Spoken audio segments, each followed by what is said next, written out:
Hello friends, welcome to our channel Nathoon tips and stitching. ഇന്ന് നമ്മളിവിടെ വന്നിരിക്കുന്നത് വടയുടെ റെസിപ്പിയുമായിട്ടാണ്. അപ്പോൾ നല്ല മുരിഞ്ഞ ക്രിസ്പി ആയിട്ടുള്ള ഒരു വട എങ്ങനെ ഉണ്ടാക്കുക എന്നുള്ളൊരു ടിപ്സുമായിട്ടാണ് ഞങ്ങളിവിടെ വന്നിരിക്കുന്നത്. അപ്പോൾ ഞങ്ങളുടെ ചാനൽ സബ്സ്ക്രൈബ് ചെയ്യാത്തവരുണ്ടെങ്കിൽ സബ്സ്ക്രൈബ് ചെയ്യുക, ലൈക്ക് ചെയ്യുക, കമൻറ്റ് ചെയ്യുക, ഷെയർ ചെയ്യുക. അപ്പോൾ നമുക്ക് വട ഉണ്ടാക്കുന്നത് എങ്ങനെയാണെന്ന് വീഡിയോയിലേക്ക് പോവാം. അപ്പോൾ നമ്മൾ ഇത് നന്നായി വെള്ളത്തിലിട്ട് ഒരു 2-3 മണിക്കൂർ കുതിർത്ത ഉഴുന്നാണ് കേട്ടോ. കുതിർത്ത് വാരി വെച്ച ഉഴുന്നാണ്.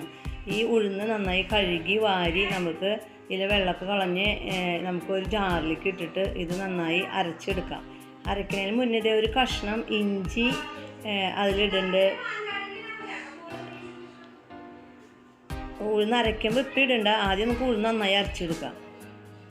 വെള്ളത്തിൽ നിന്ന് വാരി നല്ല വെള്ളത്തിൽ കഴുകി വാരി ആ ഉഴുന്ന് നന്നായി അരച്ചെടുക്കാം. കുറേ വെള്ളം ചേർക്കരുത്, എന്നുവെച്ചാൽ ഉഴുന്ന് വടയ്ക്ക് അധികം വെള്ളം പാടില്ല. അപ്പോൾ വെള്ളം പരമാവധി എത്ര വെള്ളം എടുക്കുക അത്രയ്ക്ക് എടുക്കാൻ പാടുള്ളൂ. വെള്ളം പരമാവധി കുറച്ച് ഒഴിച്ചിട്ട് വേണം നമുക്ക് ഉഴുന്നരയ്ക്കാനായിട്ട്. വെള്ളം കൂടി കഴിഞ്ഞാൽ നമുക്ക് ഉഴുന്നിന് വടയ്ക്ക് എടുക്കാൻ ഭയങ്കര ബുദ്ധിമുട്ടാണ്. അപ്പോൾ കഴുകി വാരുന്ന ആ വെള്ളം മാത്രം മതി നമുക്ക് ഉഴുന്ന് വടയ്ക്കുള്ള വെള്ളം.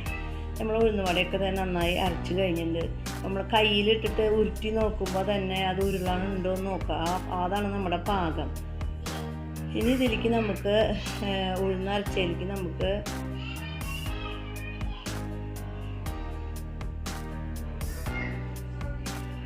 അതിൽ കുറച്ച് ഒരു സ്പൂണ് അരിപ്പൊടിയും കൂടി ചേർക്കാം ഉഴുന്നിലേക്ക്.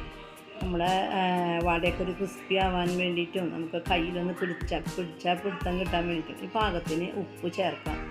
അരച്ച ഉഴുന്നിൽ കുറച്ച് ഉപ്പ് ചേർക്കാം. പിന്നെ ഒരു 2 മണി, ഒരു 1/4 സ്പൂണ് കുരുമുളക്, ഒരു 2 സബോള കൊത്തി അരിഞ്ഞത്, പിന്നെ ഒരു നുള്ള് മഞ്ഞൾപ്പൊടി, ഒരു കളർ കിട്ടാൻ ഭംഗി കിട്ടാൻ വേണ്ടിയിട്ട്, ഒരു 2 പച്ചമുളക്. കുഞ്ഞുങ്ങളുള്ളത് കൊണ്ട് പച്ചമുളക് ഇടുമ്പോൾ സൂക്ഷിക്കണം, അവർ കടിച്ചു കഴിഞ്ഞാൽ ഭയങ്കര എരിവായിരിക്കും. അതുകൊണ്ട് ഞാൻ 2 ചെറിയ മുളക് ഇട്ടിട്ടുള്ളത്. പിന്നെ ഒരു 1/4 സ്പൂണ് കുരുമുളക്, മുഴുവൻ കുരുമുളക്. അതുപോലെ മഞ്ഞൾപ്പൊടി, ഒരു നുള്ള് മഞ്ഞൾപ്പൊടി.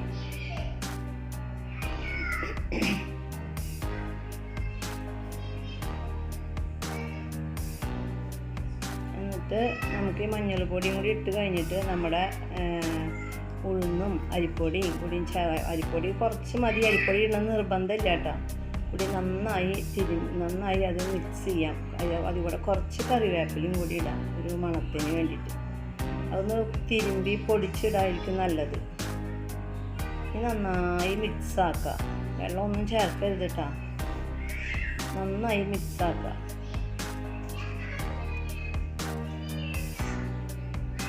സ്വല്പം കായപ്പൊടിയും കൂടി ഇടാം. ഒരു നുള്ള് കായംപൊടിയാണ് ഇപ്പോൾ ഇട്ടത്. ഒരു 1/4 സ്പൂണ് കായംപൊടി. നമ്മളൊരു പാൻ വെച്ചത്, പാൻ ചൂടായി അതിലേക്ക് നല്ല സൺഫ്ലവർ ഓയിൽ ഒഴിച്ചു കൊടുക്കണം. സൺഫ്ലവർ ഓയിൽ ഒഴിച്ചിട്ട് അത് നന്നായി ചൂടാവണം. നമ്മുടെ മാവ് ഇത്തിരി വെള്ളം എടുത്താൽ വെള്ളത്തിലേക്ക് ഇട്ട് നോക്കുക. അപ്പോൾ മാവ് പൊന്തണ കണ്ട. ഈ മാവ് ഇങ്ങനെ പൊന്താണെങ്കിൽ അതിൻ്റെ പാകം ശരിയാണ്, വെള്ളത്തിൽ പിടിക്കാണ്ടിരിക്കാൻ. ഓരോ മാവ് കുറേശ്ശെ എടുത്തിട്ട് തള്ളവിരലുകൊണ്ട് നടുവൊന്ന് തുളച്ച് കൊടുത്തിട്ടാണ് നമ്മൾ മാവ് ഇതിലേക്ക് ഇടുന്നത്.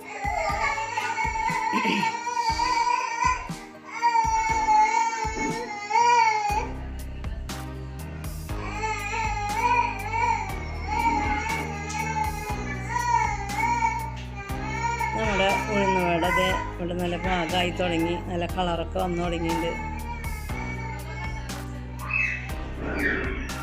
നല്ല ഗോൾഡൻ കളറായി തുടങ്ങിയിട്ടുണ്ട്. ഗോൾഡൻ കളറാകുമ്പോൾ നമുക്ക് ഇതിൽ നിന്ന് വാരിയെടുക്കാം. ഇതുപോലെ നമുക്ക് ബാക്കിയുള്ള എല്ലാ വടകളും ഇതുപോലെ ഉണ്ടാക്കാം.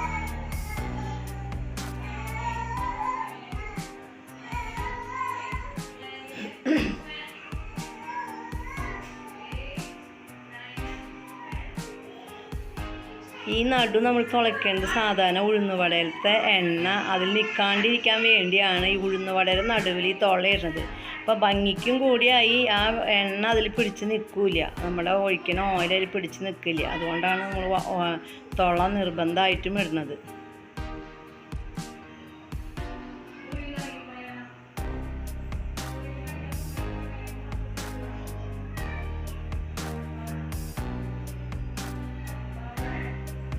നമ്മൾ ഓരോ പ്രാവശ്യം ഉഴുന്നുവട ഉണ്ടാക്കുമ്പോൾ നമ്മുടെ കൈയൊന്ന് ഒരു വെള്ളത്തിൽ മുക്കി കൊടുത്താൽ നമ്മുടെ കൈമ്മ ഈ മാവ് പിടിക്കാണ്ട് നമുക്ക് ഉണ്ടാക്കാൻ കഴിയും. അതുകൊണ്ടാണ് നമ്മൾ വെള്ളത്തിൽ കൈ മുക്കുന്നത് കേട്ടോ.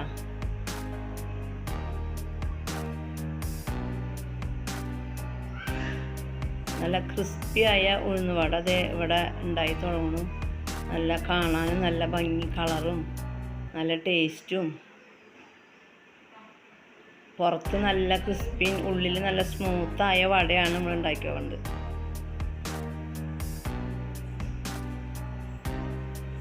അപ്പോൾ നമ്മുടെ ഉഴുന്നുവട ഇവിടെ ഉണ്ടാക്കി കഴിഞ്ഞു. അടിപൊളി ഉഴുന്നുവട ഉണ്ടാക്കി കഴിഞ്ഞു.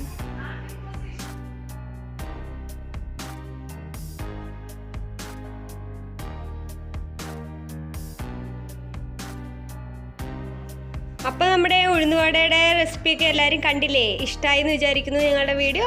അപ്പോൾ ഞങ്ങളുടെ വീഡിയോ ഇഷ്ടമായിട്ടുണ്ടെങ്കിൽ ലൈക്ക് ചെയ്യുക, കമൻറ്റ് ചെയ്യുക, ഷെയർ ചെയ്യുക. അപ്പോൾ അടുത്തൊരു വീഡിയോ ആയിട്ട് കാണുന്നവരേക്കും ബൈ.